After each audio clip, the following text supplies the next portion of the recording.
Bonjour, nous sommes ici au Parlement européen de Strasbourg. La semaine de plénière est en train de s'achever. 3 sujets principaux ont été évoqués. Tout d'abord, le sujet de Mayotte. 1 minute de silence a été rendue ici au Parlement européen, c'est bien la moindre des choses. Et surtout, nos députés du groupe des Patriotes pour l'Europe se sont mobilisés pour faire en sorte que la Commission européenne se mobilise elle-même pour porter secours à notre département français.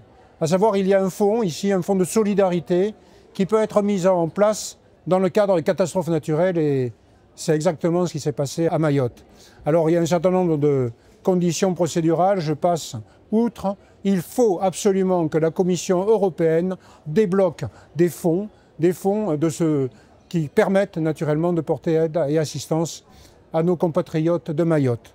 C'est un premier point auquel nous avons tenu, nous, bien entendu, à être un élément, je dirais, moteur par rapport à cette assistance que nous devons.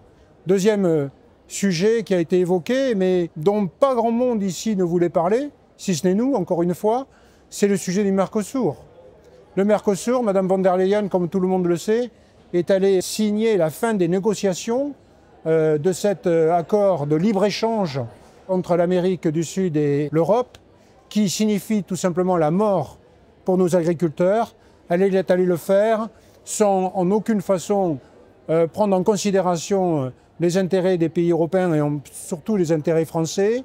Donc nous nous élevons naturellement contre cela et nous avons demandé à ce qu'il y ait un vrai débat à nouveau ici au Parlement européen sur le sujet. Cela nous a été refusé par les forces qui sont encore ici majoritaires. C'est un refus proprement scandaleux, mais encore une fois, vous avez un discours à Paris où on vous dit que notre gouvernement, le président de la République est opposé au Mercosur. Et ici, on a des députés, notamment macronistes, qui votent en faveur de ces accords de libre-échange. C'est un point sur lequel je souhaitais naturellement, et toute notre délégation, revenir.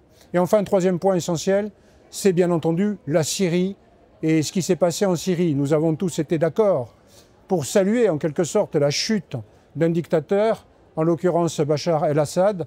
Mais attention, quand on voit un certain nombre de réactions, dont celle de la Commission européenne, et dans un certain nombre de pays, dont la France d'ailleurs, pour saluer l'arrivée d'un nouveau pouvoir en place en Syrie, c'est être vraiment plus que naïf de faire autant confiance à un nouveau régime qui est un régime islamiste, qui va mettre en place la charia, et nous savons tous qu'il n'y a pas d'islamisme modéré.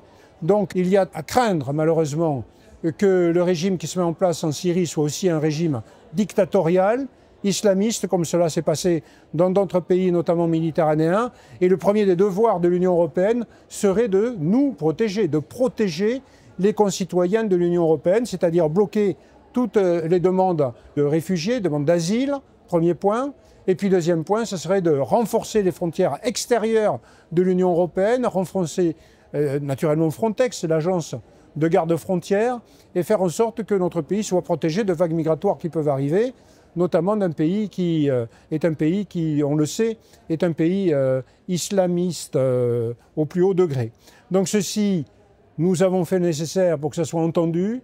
Est-ce que nous serons écoutés? Est-ce que cela sera suivi des faits? Nous ne savons pas. Nous en doutons naturellement parce que c'est toujours pareil. La Commission européenne, le Parlement européen vont toujours dans le même sens, en liaison avec donc les macronistes français, si je puis dire.